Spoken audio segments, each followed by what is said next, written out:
우리에게 주시는 참 좋으신 나의 하나님,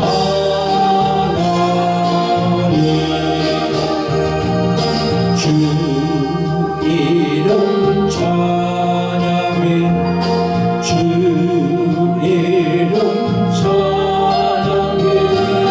참 좋으신 나의 하나님.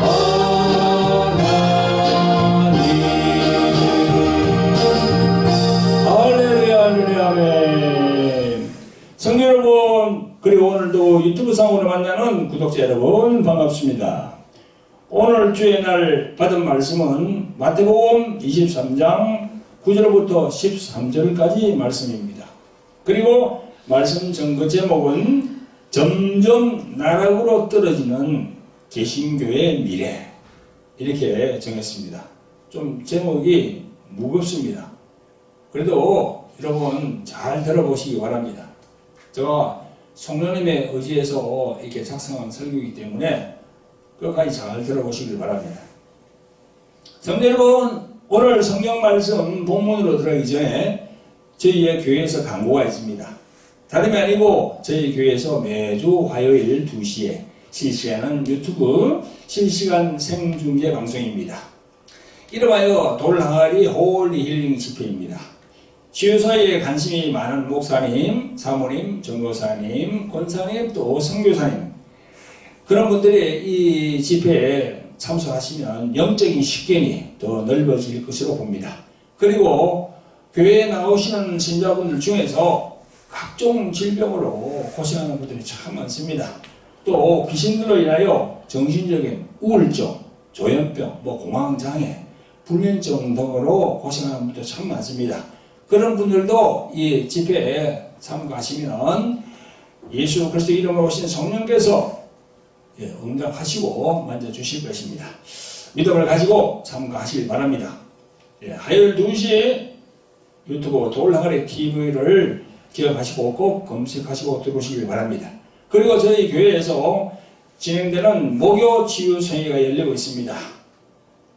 조금 전에 제가 말씀드린 거는 온라인으로 드리는 그런 치유, 그러니까요, 제 얼굴하고 막 이렇게 목소리만 들리죠, 그죠? 그러나 목요일 날 이 진행되는 집회는 여러분들이 교회에 오셔가지고 같이 얼굴을 보면서 주님께 찬양 드리고 말씀을 듣고 또 치유에 관한 말씀도 듣는 그런 집회입니다. 저희 교회로 이렇게 자막이 나가고 있으니까요, 저희 교회로 오시면 됩니다.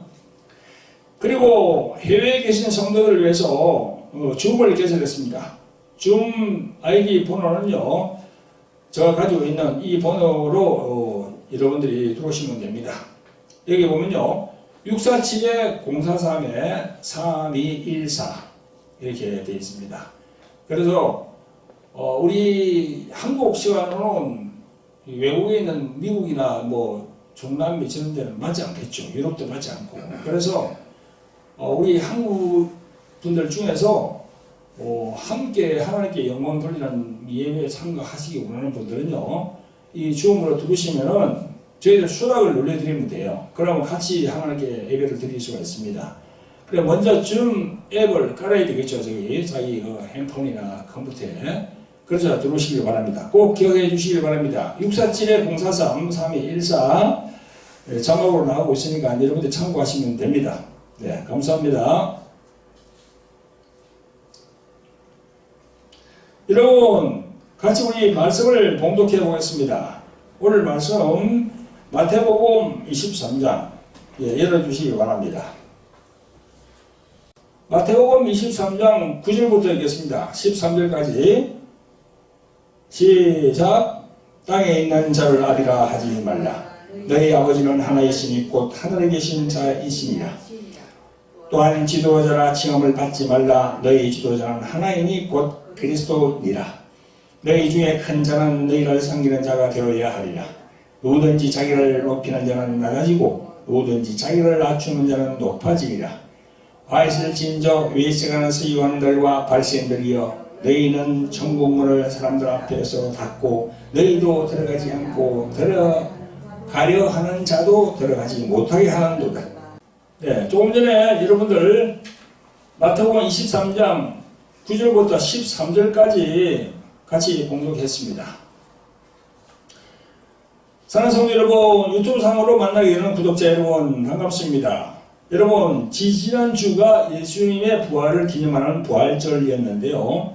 성경을 보면 예수님이 십자가상으로 가야 되는 고난의 7일이 바로 마태복음 21장부터 시작됩니다. 마태복음 21장 1절부터 보면 예루살렘 성으로 입성하기 위한 준비하는 내용이 쭉 나옵니다. 그래서 마태복음 21장 1절부터 마태복음 28장 20절까지 이 말씀이 바로 예루살렘 입성부터 베다니에 계시면서 많은 말씀들을 남기셨고, 그리고 최후의 만찬, 겟세마네 기도, 그리고 빌라도 법정을 거쳐서 십자가에서 죽으시고 안식 후 첫날에 부활하십니다. 그리고 11 제자가 갈릴리에 가서 부활하신 예수님을 만납니다. 그리고 제자들에게 사명을 주십니다. 이 내용이 마태복음 21장부터 28장까지 그 중심적인 기사입니다. 성도 여러분, 이 8장 중에 수많은 말씀을 하셨는데요. 향후 자신을 믿고 나아오는 신자들에게 대하여 그 신앙에 대한 예언의 말씀들을 많이 하셨어요. 그 예언의 말씀을 많이 하셨다는 거죠. 나를 믿고 나오는 신자들, 그런 성도들이 어떻게 생활을 해야 된다 하는 걸 갖다가 20년 전에 그렇게 말씀하신 부분입니다. 그게 이제 21장 보면은 쭉 나와요. 무화과 나무를 저주한 사건도 우리들에게 시사하는 바가 큽니다. 열매 없는 나무를 갖다가 이렇게 완전히, 무화과 나무가 완전히 이렇게 죽었거든요. 저주하니까. 그것도 우리에게 시사하는 바가 있습니다. 이게. 그리고 두 아들의 비유, 포도원 소작인의 비유, 그리고 22장으로 넘어가면 혼인잔치의 비유, 가이사에 대한 말씀, 가이사 것은 가이사에게, 하나님의 것은 하나님에게, 그런 말씀이 나옵니다. 또 부활에 대한 말씀, 첫째가는 계명의 가르침, 그리고 오늘 본문이 있는 마태복음 23장으로 오면 위선자들을 책망하시는 기사가 나옵니다. 여기 보면 화 있을진저라는 구절이 7번이나 나와요. 화 있을진저, 화 있을진저. 계속 그렇게 나옵니다. 그래서 그걸 보면 오늘 마지막 말씀, 너희는 천국문을 사람들 앞에서 닫고 너희도 들어가지 않고 돌아가려 하는 자도 들어가지 못하게 하느니라. 참 무서운 말씀이거든요. 이 목사들에게 하는 말씀이에요. 너도 들어가지 않고 들어가려 하는 자도 막는다는 거죠. 우리 그 지도자라고 하는 목사들이, 장로들이, 권사들이 이 말씀이 오늘날 우리 대한민국의 개신교 종들에게 하시는 말씀 같습니다. 신자들을 탓하기 전에 저를 비롯한 우리 목사들이 진솔히 하나님께 회개해야 되는 그런 부분입니다. 요즘에 한국 개신교가 그런 실상이에요. 성도 여러분, 오늘 본문 마태복음 23장에서 예수님은 그곳에 있었던 무리와 제자들에게 말씀하는 내용입니다. 2절에 보면 서기관과 바리새인들이 모세의 자리에 앉았으니 라고 말씀하십니다. 모세의 자리에 앉았다는 게 무슨 말씀입니까? 지도자 자리에 앉았다는 거죠. 선생이라는 말이죠. 2000년 전에 말씀하신 내용이 지금도 똑같이 적용이 됩니다. 지금 모세의 자리에 앉아있는 사람들이 누굽니까? 목사, 장로, 권사, 전도사, 선교사, 이런 사람들이죠. 그래서 화 있을진저, 화 있을진저 계속 나와요. 화 있을진저 7번 나옵니다. 이게 뭡니까? 너희들에게 화가 있을 것이다. 너희들에게 불행이 닥칠 것이다. 이런 뜻이거든요.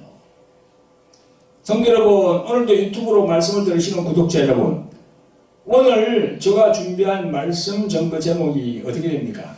점점 나락으로 떨어지는 개신교의 미래, 이렇게 정했어요. 좀 제목이 무겁습니다.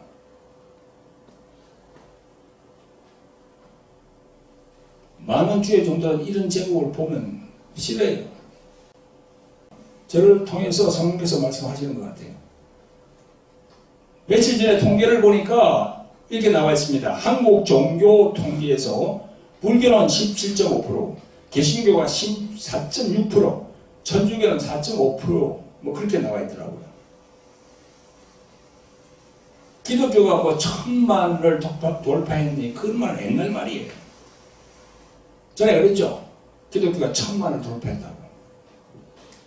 지금은 자꾸 줄어듭니다. 이 코로나19를 거치면서 한 2, 3년이 거치면서 이 신도수가 한 450만으로 내려갔답니다. 그것도 실제 교회에 나오는 신자는 350만 밖에 안 된답니다. 우리 모두가 정신을 차려야 할 시기입니다. 저를 포함한 목사들이 먼저 정신을 차리고 철저하게 주님의 말씀대로 살지 못한 부분을 회개해야 된다고 저는 생각합니다. 성도 여러분, 이렇게 개신교가 회개 없이 계속 나가다가는요, 개신교가 세상의 빛과 소금이 되기는 커녕 세상 사람들이 혐오하는 그 혐오의 대상이 될지도 모릅니다. 아니, 지금 그렇게 되고 있는 실정입니다. 우리가 눈으로 보잖아요, 지금. 성도 여러분, 예수 그리스도의 심판대에 서게 될 날을 우리가 잘 알고 있어야 됩니다. 그게 성경에서 말씀하고 있거든요. 신약성경 고린도후서 5장 10절에 보면요, 이렇게 하나님께서 경고합니다. 이는 우리가 다 반드시 그리스도의 심판대 앞에 드러나 각각 선악간에 그 몸으로 행한 것을 따라 받으려 함이라. 이렇게 경고하고 있어요. 이 말씀을 경히 생각하면 안 됩니다. 이 말씀을 가볍게 생각하면 안 된다는 겁니다. 예수님으로부터 버림을 받을 수 있는 겁니다. 어떤 사람 그러더라고요. 천국하고 지옥에 가보니까 저 지옥에 가니까 목사 장로들이 수두룩하더래. 그리고 우리 지도자들이 잘해야지요. 심판대 앞에 선다니까요, 우리가. 예수님의 그 심판대 앞에 서게 되는 거야. 그러니까 성도들을 가리키고 이끌어가는 주의 종들이 정신을 차려야 됩니다. 늘 자신을 낮추고 보혜사 성령과 함께 하시기를 예수 그리스도의 이름으로 축원드립니다. 성도 여러분, 유튜브로 함께 하시는 구독자 여러분, 요즘 보니 매스컴에 JMS 기독교 복음 선교회 정명석 때문에 세상이 시끄럽습니다. 방송을 보니까 정명석이도 처음 출발할 때는 그렇지만 않았다고 봅니다. 그런데 점점 교시가 크게 나가고 이 물질이 많이 들어오고 하니까 완전히 사단 마귀가 탁 잡은 거야. 뭘 잡았습니까? 정명석이의 머리를 딱 잡은 거야. 그래서 사단 마귀가 정명석을 교만의 영, 탐욕의 영이 탁 이렇게 잡으니까 그때부터 변질이 되기 시작한 겁니다. 그래서 교회가 크게 되면 넘어질까 조심해야 돼요. 우리가 이단으로 보는 JMS, 신천지, 통일교, 하나님의 교회 등이 성경을 가르치는 것을 보면 우리가 하고 비슷하게 또는 어떤 부분들은 구약하고 신약을 짝을 맞춰서 잘 가르칩니다. 그래서 구약은 선구시대, 신약은 성자 시대, 그리고 이제 성령 시대인데, 거기다가 한 가지를 더 추가했어. 뭘 추가했습니까? 하나님이 누구를 지칭해가지고, 지목해가지고 세웠다는 거야. 그래서 신천지는 이만희를 보혜사 성령 자리에 탁 세웠다는 거야. JMS는 정명석을 메시아라고 이렇게 딱 자리에 앉았고, 하나님의 교회는 안상홍이를 딱 세웠다고 해요. 그래, 안상홍이가 죽으니까 그 마누라 장길자를 내세워가지고 하나님의 어머니라고 그러잖아. 이게 바로 이단이거든요. 우리 종들을 다 이렇게, 우리 목사님들 다 불러가지고 세웁니다. 하나님께서는 주의 종들을. 그러니까 어느 한 사람을 딱 포스트로 세가지고 딱 하면 그런 건 없어요. 그렇게 말씀을 끼고 맞추는 거야. 이런 사단 마귀에게 미혹이 되면요, 그 강력한 영적인 힘에 이끌리니까 도저히 빠져나올 수가 없습니다. 그래서 신천지나 JMS나 저런 데 한 번 빠지게 되면 도저히 빠져나올 수가 없다니까요. 그 뒤에 미혹하는 사단의 힘이 엄청 강하거든.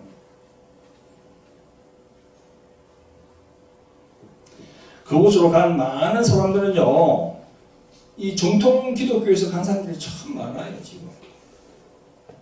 그런 분들은 회개하고 다시 돌아와야 됩니다.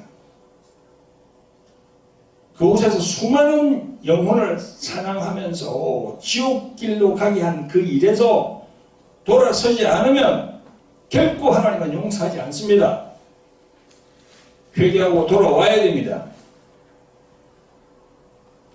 회개하고 돌아와야 돼요. 이단 교회에 있는 사람들은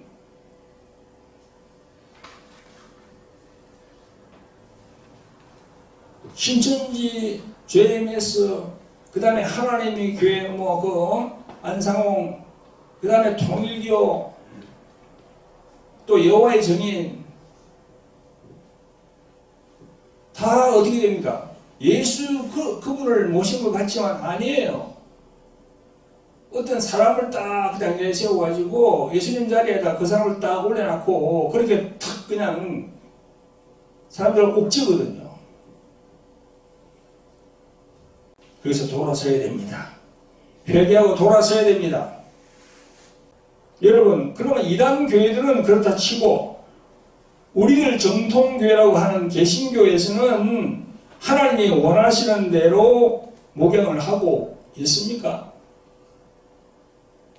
우리 개신교 안에도 생각해 볼 점이 수많이 많습니다. 무수히 많아요, 진짜. 우리 개신교 안에도 생각해 볼 점이 많다니까요. 하나님이 기뻐하지 않는 그런 많은 부분들이 있어요, 지금. 우리 정통적인 개신교 안에도.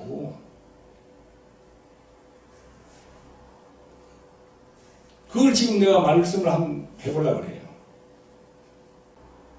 그 말씀들을 잘 들으시고, 우리가 고쳐야 할 부분은 고치고, 회개해야 할 부분은 회개해야 합니다. 성도 여러분, 구독자 여러분, 정신을 차리고 집중하여서 잘 들으시기를 예수 그리스도가 축원드립니다. 성도 여러분, 오늘도 유튜브로 함께 하시는 구독자 여러분, 제가 개신교 목사이면서 개신교 내의 여러 가지 일들에 대하여 쓴소리 하는 것 여러분 용서해 주시기 바랍니다. 사람들은 단소리 하는 건 좋아하지요. 입에 단소리, 그 달짝지근한 단소리는 좋아하는데 쓴소리는 싫어합니다. 그래서 저도 많이 망설였습니다. 그러나 기도 중에 성령께서 담대히 선포하라라는 감동을 주셔서 몇 가지에 대해서 살펴보고자 합니다. 잘 들어보시길 바랍니다. 여러분, 첫째로 우리 한국 교회의 이 부흥이 양적인 부흥, 질적인 부흥, 우리가 두 가지를 얘기해 볼 수 있습니다. 오늘날 저희들 개신교의 면면을 보면 1970년 후반부터 나라의 경제 성장과 맞물려서 한국의 개신교는 비약적인 발전을 이루어냈습니다. 그래서 한국은요, 세계에서 5손가락 안에 들어가는 교회가 몇몇 있습니다. 그래서 여의도순복음교회, 뭐 또 이 장로교, 그 다음에 감리교, 또 세계에서 손가락 안에 들어간다는 거죠. 그래서 그동안에 부흥하면서 계속 교회 덩치는요, 아주 공룡같이 커졌습니다. 그게 바로 대형교회입니다. 여러분, 어떤 분은 대형교회를 공룡하고 비교하더라고, 공룡. 여러분, 공룡을 보세요. 덩치는 엄청 커요. 그런데 머리는 조그매. 근데 공룡을 잡으려면 어떻게 합니까? 머리를 탁 치면은 그 큰 덩치 공룡이 팍 쓰러진다니까.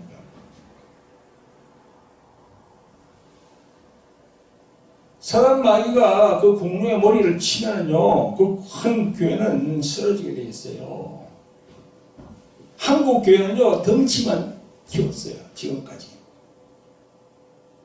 그래서 많은 원료 목사님들 얘기 들어보면은, 교회가 크게 부흥되는 걸 가지고 하나님이 막 축복했다고 합니다. 제가 보기에는 아닌 것 같습니다. 양이 아니라 질입니다. 질이에요, 질. 한 사람 한 사람, 교인 한 사람 한 사람이 십자가의 의미를 알고 자기 부인을 통해서 자기 삶에 성령이 함께 하셔서 예수님이 죽으심에 나타나는 성령의 열매가 있어야 그게 바로 제대로 된 교인입니다. 근데 그렇게 하지 못했어요, 한국 교회는.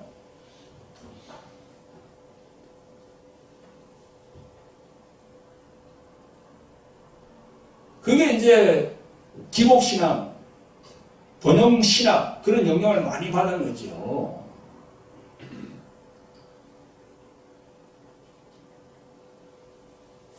안에 알곡처럼 단단해야 되는데 이 껍데기만 그리 크게 돼 있는 거예요, 지금. 공룡같이. 언젠가 유튜브 동영상을 보니까 여러분들이 잘 알 수 있는 유명한 목사입니다. 장땡땡 목사, 그리고 전땡땡 목사야. 아마 어떤 분들이 이분들에게 좀 쓴소리를 한 것 같아요. 비판을 했는 것 같아요. 그러니까 이 장땡땡 목사하고 전땡땡 목사가 그 비판하는 사람을 보고 뭐라고 했는 줄 알아요? 나를 비판하려거든 지하실 교회에서 올라온 후에 비판하라고.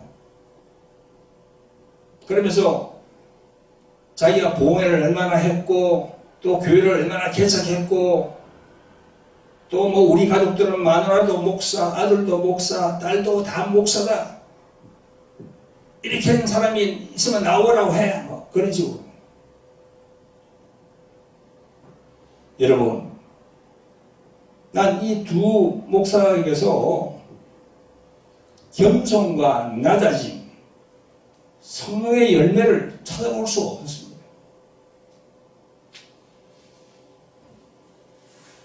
이런 수준이라니까.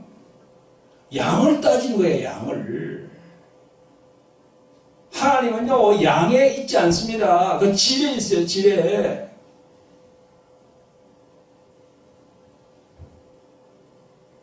교회 나오는 많은 성도들이 다 천국 가겠습니까?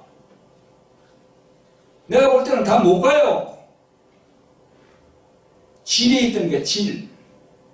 그 한 사람 한 사람이 성경에서 말씀하는 그 정말 진리의 말씀이 그 사람 안에 다 들어있느냐. 그 질을 본다니까요. 이 교회가 말이죠, 대형화가 되다 보니까 이게 세상에서 운영하는 다단계 방식이야. 성경에서는 달라게 그런 얘기 안 하거든요. 그래서 큰 교회를 대형교회 하면은요, 그 뭐 그냥 막 지방에다 지교회를 세웁니다. 지교회. 꼭 다단계야. 그건 성경적이지 않습니다.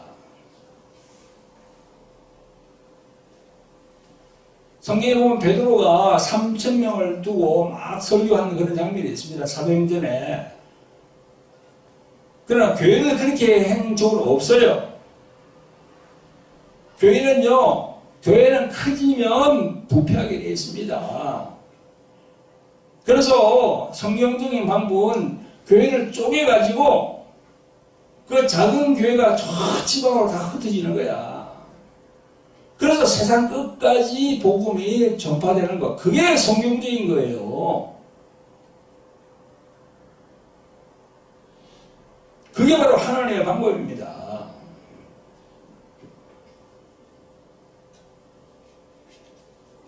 하나님은 큰 교회를 원하지 않고 조그만 교회, 그 교회가 다 저 도서지방까지 총회로 다 이래가지고 그래서 예수 그리스도의 복음의 말씀이 전파되기를 원합니다.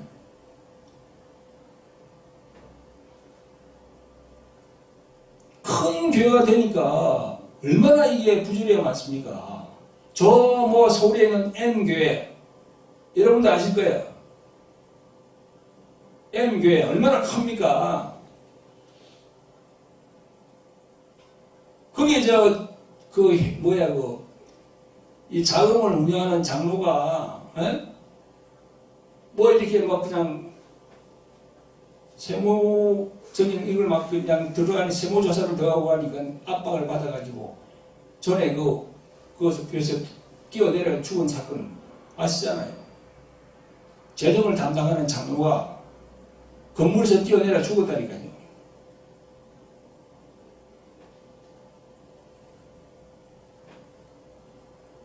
성도들이 내는 그 헌금 가지고, 예물 가지고, 전부 다 뭐 땅 투기하고 막 그냥 그러니까. 부동산 투기하고 그러니까. 그런 실정이거든요, 지금. 세상 사람들이 다 보고 있어요. 그래서 교회가 세상에서 빛과 소금의 역할을 못한다는 겁니다, 지금 현재. 자, 두 번째로, 여러분. 이 한국 교회 안에서 이 헌금 내는 거 있잖아요. 그것도 헌금을 많이 내는 것과 적게 내는 것 어떻게 생각합니까? 하나님께서 헌금을 많이 내는 사람을 축복합니까? 성경에는요, 헌금을 많이 하는 사람에게 축복한다는 그런 내용이 없어요. 성경에 보면요, 마태복음 6장에 보면요, 20절부터 쭉 나옵니다. 예수님께서 말씀합니다. 오직 너희를 위하여 보물을 하늘에 쌓아두라. 거기는 좀이나 동록이 해하지 못하며 도적이 구멍을 뚫지도 못하고 도적질도 못하느니라. 내 보물 있는 곳에는 내 마음도 있느니라. 혹자는요, 이 구절을 인용하면서 세상에 있을 때 많은 재물을 하나님께 드리면은 하나님이 축복하신다고 그렇게 말합니다. 여러분, 헌금을 많이 하면 축복이 그렇게 많이 옵니까? 딱 세상 방식이야. 세상의 종교들이 그렇게 하잖아요. 그죠? 여러분, 헌금을 많이 한다고 해서 축복이 오는 건 아니에요. 그게 구약에 보면, 이사야서에 보면요, 1장에 보면 잘 나와요. 헛된 재물을 드리는 그 손, 하나님이 보지 않는다고 그랬습니다. 1억, 2억을 드리더라도 그 1억, 2억을 드리는 사람이 그게 사기치고 뭐 이거 남의 거 막 뺏어가지고 드리면 그게 헛된 재물이지. 하나님 그 헌금을 받겠습니까, 그걸? 예수님은 가부의 두 렙돈을 아주 귀하게 얘기한다 했어요. 그 두 렙돈은 그 가부의 생활비 전체예요. 아주 가난한 사람이에요. 성경에 보면 헌금과 헌물은 그 마음이야, 마음. 이것 또한 양이 아니고 질입니다, 질. 드리는 사람의 마음이야. 그 마음이라는 것은요, 허세와 교만이 아니고 진정으로 예수님의 피로 구원받은 것에 대한 감사하는 마음. 그런 것이 기본이 깔려 있는 거죠. 세상 종교는 여러분도 알다시피 바쳐라, 바쳐라, 집도 바쳐라, 땅도 바쳐라, 뭐도 바쳐라, 뭐도 바쳐라. 그렇게 합니다. 세상 종교들 보면요. 우리는 그런 관념을 갖고 있으면 안 돼요. 예수님이 내 보물이 있는 그곳에는 내 마음도 있느니라 하심으로 물질과 마음이 같이 하는 것 같지만 결코 예수님은 물질의 많고 적음의 기준을 잡지 않으시고 마음을 보십니다. 마음을 보신다니까요. 조금 전에 내가 말씀드렸잖아. 가부의 두 랩돈.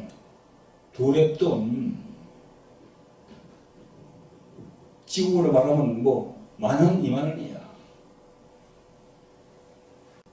결코 예수님은 물질의 많고 적음의 기준을 잡지 않으시고 마음을 보십니다.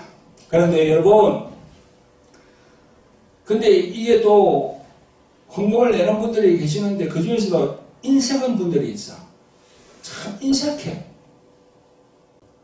자기가 일상에 말이죠. 할 건 다 해. 차 몰고 다니면서, 그죠? 뭐 이렇게 다 해. 기름 넣고, 뭐 외식하고, 옷도 좋은 거 사 입고, 뭐, 그죠? 근데 하나님 앞에 나올 때는 참 인색해요. 참 인색해. 내가 눈으로 보면 다 보여요, 그게. 아니, 10,000원짜리 하나 가지고 달달달달 떨거든. 그게 보인다니까요. 아니, 저와 우리 사모하고 같이 여기 지원 집회를 한 10년 넘게 했잖아요. 그럼 많은 분들이 오잖아요, 여기. 그럼 보면 보여요, 그게. 그 인색한 거, 그거 하나님 보시고요. 그런 분들은 11조 생활을 잘 또 안 하는 것 같아요. 이런 분들은요, 기본적인 하나님의 축복을 받지 못합니다. 구약에도 나와 있어요. 구약에도 너희들이 하나님 앞에 나올 때 공수로 나오지 말라 했어요. 공수로 나오지 말라는 뭡니까? 공수, 빈손으로 나오지 말라 이겁니다. 그래서 사도 바울도 서신서에 보면은 헌금 드리는 거 그거 인색하면 안 된다 그랬어요. 2000년 전에도 그랬는가 봐. 2000년 전에도 교인들 중에 그 인색한 사람들이 있었는가 봐. 그러니까 사도 바울이 그렇게 성경에 적어놨겠지요. 지금도 마찬가지입니다. 그 인색한 사람은 오늘 제 말씀을 잘 들으세요. 하나님의 축복이 내려오지 않습니다. 그 마음을 보시니까. 가부의 2랫돈을 귀하게 여기신다니까 예수님께서. 오늘 설교 말씀 듣는 분 중에 그런 분들이 계십니까? 당장 습관을 고치세요. 하나님 앞에 예물을 드리면서 인색해서는 절대 안 됩니다. 헌금 얘기가 나왔으니 제가 말인데요. 저희도 귀신 축사 및 뭐 질병 치유 사역을 하고 있죠. 10수년간 했습니다. 근데 다른 보험에 갔다 온 분들이 얘기를 하더라고요. 어떤 목사님이 막 그런다는 거야. 귀신 쫓아준다고 막 그냥 돈을 막 1,000,000원 내라 그러고 1,500만원, 2,000만원 뭐 이렇게 내라 한다는 거야. 여러분, 이게 성경에 나와 있을까요? 성경은요, 그런 얘기가 없어요. 성경에는 예수님이 마태복음 10장에서 거저 받았으니 거저 주어라 했어요. 강력한 그런 능력의 은사 받은 사람들은요, 거저 준다는 그런 마음으로, 예수님 말씀하신 그 거저 주라는 그 말씀을 가지고 그런 마음으로 사역을 해야 돼요. 돈을 요구하면 안 돼요. 또 그렇게 해서 그러면 사역을 받는 사람은 어떻게 해야 됩니까? 성경은 은사 받은 사람들에게 예수님이 너를 거저 받았으니 거저 죽으라 했어요. 그런데 성경에는 축사 받는 사람들, 이런 사역을 받는 사람이 예수님이 거저 받아라 하신 말씀이 없어요. 성경에는 그런 말씀이 없다니까요. 도리어 예수님은요, 마태복음 17장에서 10명의 문둥이를 병을 낫게 했지만 한 명만 예수님에게 딱 와서 살해를 했거든요. 그때 예수님이 뭐라 했습니까? 아업은 어디 있느냐 그랬어요. 아업은 어디 있느냐? 10명을 다 이렇게 치유해주고 다 나았는데 왜 너 한 명만 왔느냐 그랬습니다. 그러니까 예수님도 이런 사역을 할 때는 당연히 하나님께 예물을 드려야 된다는 거죠. 양이 많고 적고가 아니에요. 그 마음을 표시해야 된다는 거야. 그래서 사역을 받는 사람은 당연히 감사예물을 올려야 됩니다. 그래야 공짜로 받는 것이 아니고 값을 내가 지불하고 하나님으로부터 받았다는 거죠. 그래서 긍지가 있잖아. 마음이 뿌듯하잖아. 그리고 헌금 얘기가 나왔으니 말씀인데요. 사실 우리 이 한국의 교회들이 보면요, 헌금 봉투가 너무 많아요. 무슨 뭐 헌금, 무슨 헌금, 무슨 헌금 참 많습니다. 어느 교회 보니까 뭐 목사님 생신 헌금도 있더라고. 보니까 이 종류가 너무 다양해. 근데 그 종류가 많은 것은 순수한 목적이 어디 있습니까? 자꾸 이 물질을 이렇게 좀 나쁜 말로 말하면 이 자꾸 이렇게 좀 끌어내겠다는 그런 의도가 다분히 있거든요. 저희들 교회는 몇 개 없어요. 11조 내는 봉투하고 헌금 감사 예물 봉투, 뭐 이렇게 큰 우리가 이 저기 있잖아요. 그때 내는 그 봉투, 그거 말고는 없습니다. 이걸 줄여야 됩니다. 외국 사람들이 한국 교회에 와서는요, 다 보고는 깜짝 놀란답니다. 헌금 가지수가 엄청나다는 거지. 그러니까 보세요. 사회에 계신 분들이, 세상에 있는 분들이 이 교회에 나가려고 그러면은 무엇부터 생각합니까? 돈 걱정부터 먼저 하는 거야. 어떡하지? 이 돈이 지금 없는데 이거 어떡하지? 그냥 교회 안 나가는 거예요.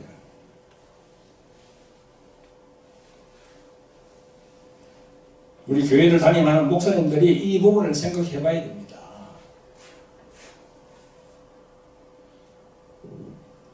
그렇게 안 하고 내가 바짝 엎드려서 진실한 마음으로 주님께 나아가고, 물질이 궁하면은 엎드려서 주님께 요구합니다.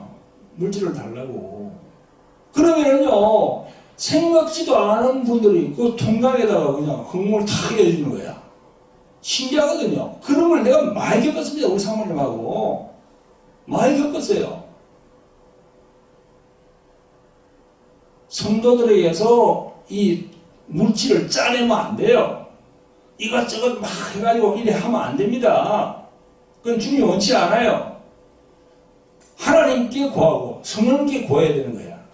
그러면은 보지도 못하고 생각도 못하는데 딱 통장에 딱 들어요. 목사님, 사모님 이거 보냅니다. 쓰시라고. 그래서 우리는 지금까지 다 이 교회를 10수년간 해왔어요.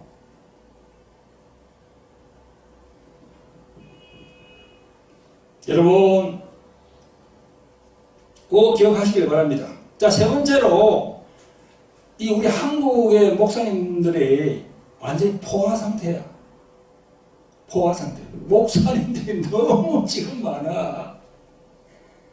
여러분, 한국 개신교에서 매년 2월, 3월이 되면 목사 안수를 합니다. 그 각 교단 노예사거든요. 총회사이 아니에요. 노예사 해주는입니다. 노예장이 이렇게 목사 안수를 해줘요. 그런 분들은 이제 신학교를 다니고 신대원을 다녀서 목사 고시를 치고 목사 안수를 받을 자격이 되니까 해줬겠죠. 그죠? 근데 제대로 된 사명자를 배출해야 하는데 그렇지 못한 것이 개신교의 현재 실정입니다. 저도 얼마 전에 목사 안수직에 다녀왔는데요. 남녀 합쳐서 19명이 목사 안수를 받더라고요. 한 노예에서 이 정도면 개신교 내 교파가 얼마나 많습니까? 장로교만 하더라도 합동, 통합, 감리교, 성결교, 뭐 또 오순절, 또 그리스도교 뭐 많잖아요. 그죠? 그 각각 교단의 신학교가 있는데 거기서 배출하는 목사만요. 연간 얼마 되는 줄 알아요? 연간 말이죠. 5만 명의 목사가 다시 탄생하는 거예요. 참 엄청난 숫자입니다. 지금. 어떤 분들은 그러더라고요. 앞으로 우리 한국이 이게 이제 남북한의 통일을 대비해서 하나님이 목사를 많이 배출하는 것 같다. 그렇게 보더라고요. 그래, 뭐, 그렇게 볼 수도 있겠지요. 근데 제가 볼 때는요, 목사를 안수를 받았으면 사명을 감당해야 되거든요. 사명을 감당해야 돼요. 이게 목사 안수를 받았는데 사명감이 없다 보니까 이게 어떻게 됩니까? 그냥 집에 앉아서 그냥 애기만 보고 있어. 나이 많은 분들 딱 그렇습니다. 나이 많은 분들이 안수받게 되는 그 할아버지나 할머니 빨 되는 그런 분들 지금 집에서 그냥 애기 보는 손주들 보는 분들이 엄청 많아요. 그거를 뭐라고 합니까? 무인 목사라고 해요. 무인 목사. 아무것도 하고 있지 않는 거야. 그러니까 이게 우리 한국의 개신교의 장래를 위하면 이게 바람직한 것이 아니지. 이런 상태면요, 앞으로 우리 개신교의 미래가 밝지 않습니다. 어떤 분은요, 저희가 진행하는 집회에 왔는데 신분을 속이고 붙어 있더라고.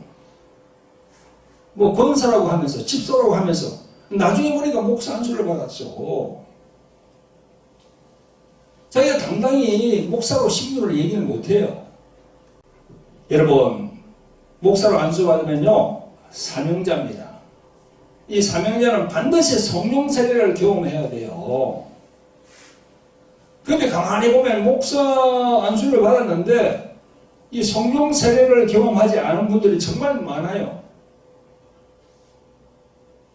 여러분, 세상에 사자가 붙은 직업군이 참 많습니다. 그죠? 사자. 교사, 판사, 검사, 변호사, 또 의사 다 사자가 붙었잖아요.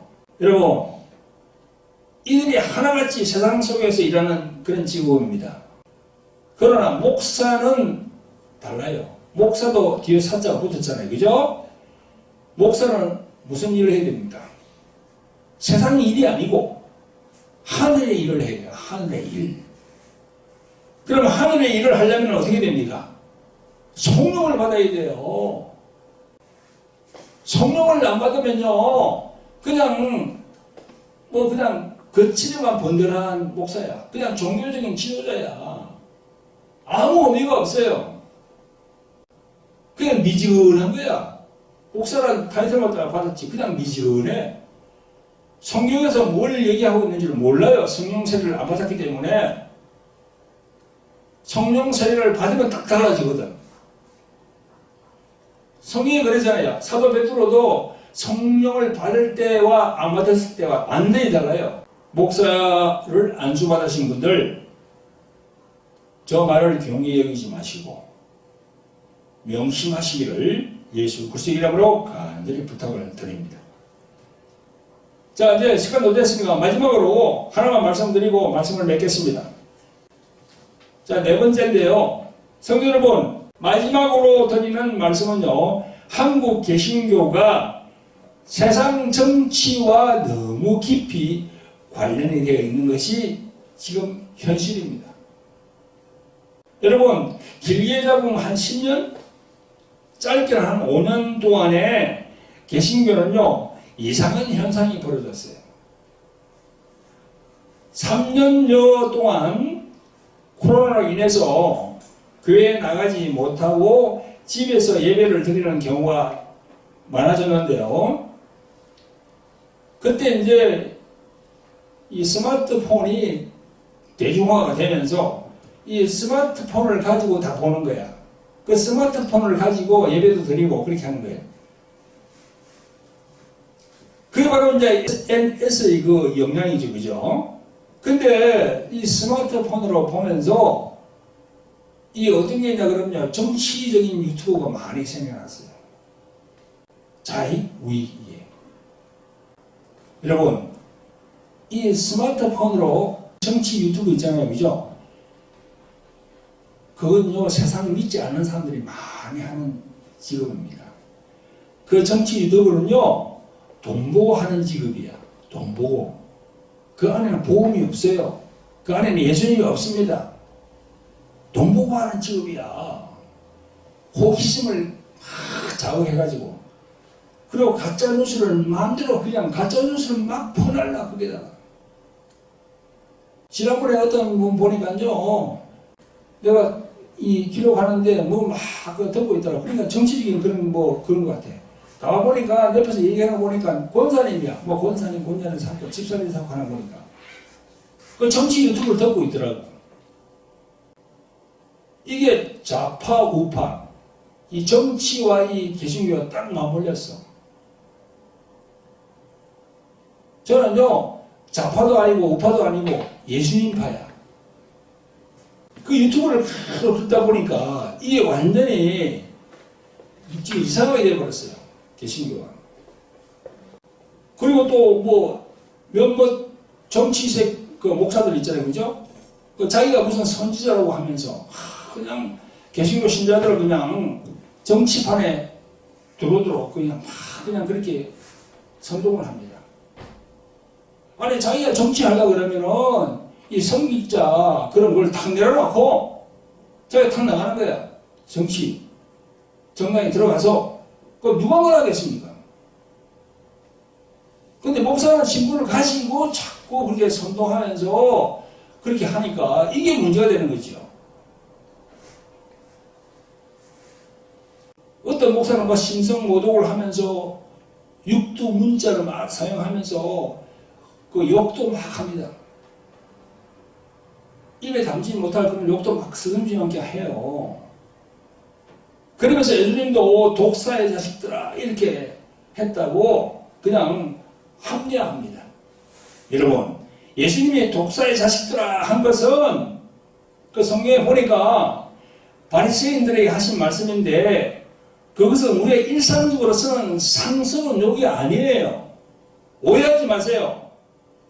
예수님이 욕했다고요? 욕한 게 아니에요. 성경을 한번 보세요. 영어 성경에 보면 어떻게 나와 있으면 킹 제임스 버전에 보면 Generation of Vipers. 바이프가 대화 아닙니까? 그러니까 이걸 번역하면 독사의 세대야. 혹은 독사의 족속들아. 그런 얘기예요. 예수님이 독사의 자식들을 하는 거거나 우리가 일상생활에 하는 게 이 새끼 저 새끼 하는 그런 새끼가 아니다니까. 똑똑히 들으세요 조금.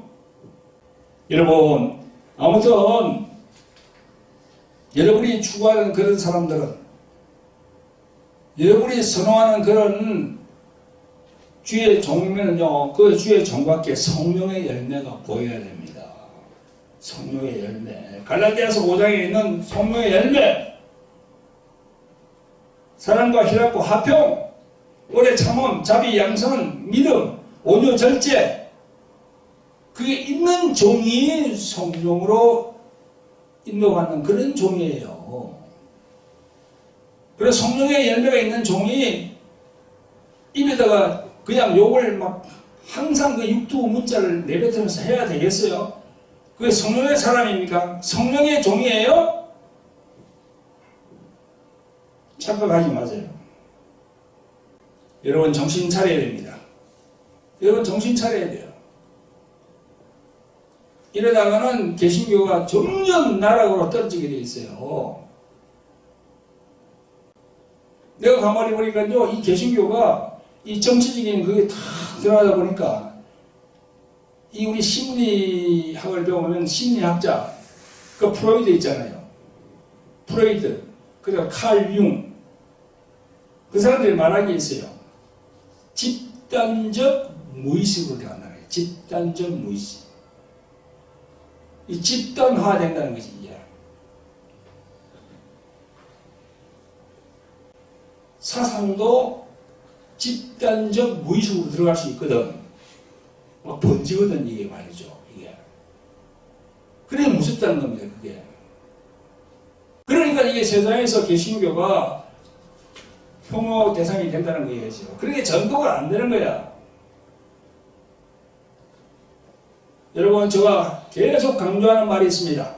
세상에 있는 어떤 정치적인 집단도 이익을 추구하는 집단이기 때문에 그 안에 예수님의 복음이 없습니다. 예수님의 그 피의 가치가 그 안에는 없어요. 그리고 예수님의 용서와 예수님의 은혜가 그 집단 안에 없습니다. 이익을 추구하니까. 아니 그런데 그래가지고 예수님 믿으세요 하면 통할 것 같아요? 안 통하지. 여러분 정신 차리세요. 제발 정신 차리세요. 그렇게 나가다가는 정말 천국 못 갑니다. 성도들을 정치판으로 끌어들여서 자신들의 정치적 야망과 물질적 이익을 추구하는 정치적 목사들에게 미혹되지 말고 거기서 돌아서야 돼요. 관여하면 안 돼요. 그 돌아서고 관여 안 하면은 그런 정치적인 목사들도 힘을 잃어요. 자꾸 그냥 거기다가 자꾸 편성해 보세요. 자기가 무슨 그냥 선지자가 됐냐, 핍박받는 지도자가 됐냐, 더 설치지. 그래서 우리 개신교가 정신을 차리고 하나님께 회개하고 그러면 세상에서 진정한 빛과 소금이 되어서 하나님이 기뻐하는 우리 모두가 됩니다. 아멘. 그런 분들이 되시기를 예수 그리스도의 이름으로 축원드립니다. 자, 주의 일청하면서 회개하는 심령으로 기도하겠습니다. 주여, 저희를 긍휼히 많으신 아버지 하나님, 오늘도 저희를 세상길로 가지 아니하고 성전에 나와서 하나님 아버지께 예배드리게 하심을 감사를 드립니다. 하나님 아버지, 오늘 말씀을 통하여 우리들 개신교가 세상의 빛과 소금이 되어야 함에도 몇몇 정치 목사들로 인해서 세상의 정치가 우리들 신앙보다 더 위에 있게 됨으로써 세상에 동화되어 가고 있습니다. 아버지 하나님, 이제 우리 개신교 신자들이 진솔히 회개하고 다시 세상에서 빛과 소금의 역할을 할 수 있도록 은혜 베풀어 주시기를 간절히 원합니다. 보혜사 성령이시여 영분별의 영을 허락하시옵소서. 이제 정신을 차리고 거짓 선지자들을 멀리하고 하나님의 말씀에 순종할 수 있도록 인도하여 주시옵소서. 우리를 구원하신 예수 그리스도 이름으로 감사하며 기도합니다. 아멘.